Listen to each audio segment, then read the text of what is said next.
In the early 19th century, in a small, humble part of South London, a boy was born into poverty. His name was Michael Faraday, the son of a blacksmith. His family had little money, and formal education was a luxury they could not afford. Faraday received only the bare basics of reading, writing, and arithmetic. But what he lacked in resources, he made up for with an insatiable curiosity.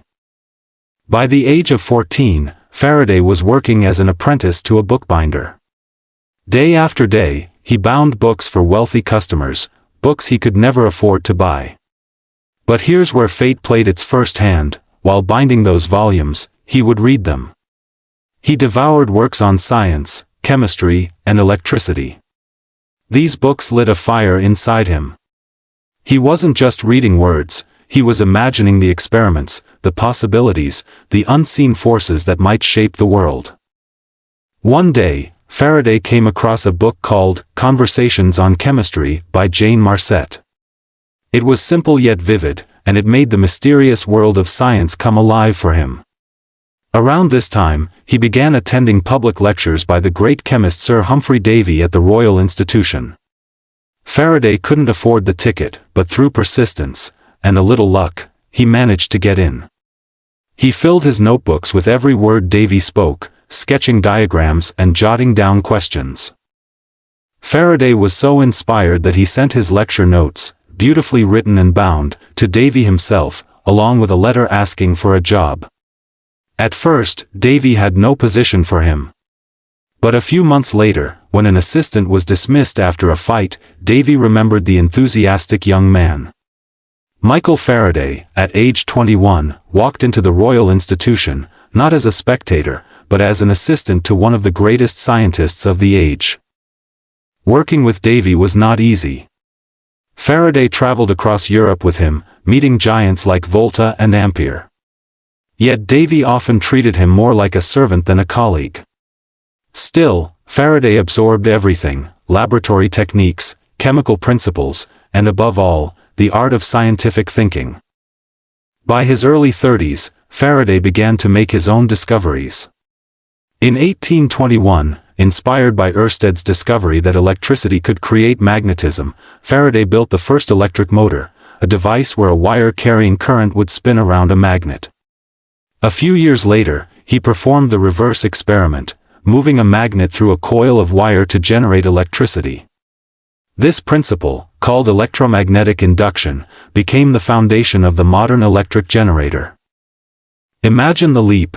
Before Faraday, electricity was a curious phenomenon, seen in sparks, lightning, and static shocks. After Faraday, it became a force that could be generated, controlled, and used to power machines. Without his discovery, our modern world, lights, appliances, computers, would simply not exist. But Faraday didn't stop at electricity. He made groundbreaking contributions to chemistry, discovering benzene, improving steel production, and inventing the Bunsen burner. He also introduced the idea of lines of force to describe magnetic and electric fields, a concept that inspired James Clerk Maxwell's famous equations decades later. Remarkably, Faraday achieved all this without advanced mathematics. He thought in images, experiments, and analogies. His notebooks were filled with sketches rather than equations.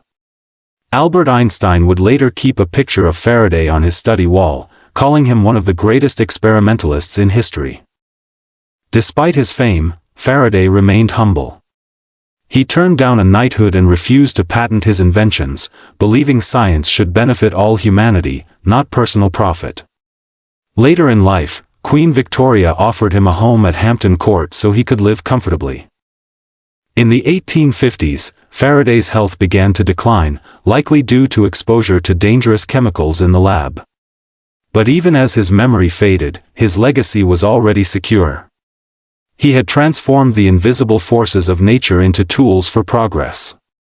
When he died in 1867, he was buried in a simple grave, just as he wished, not in grandeur, but in quiet dignity.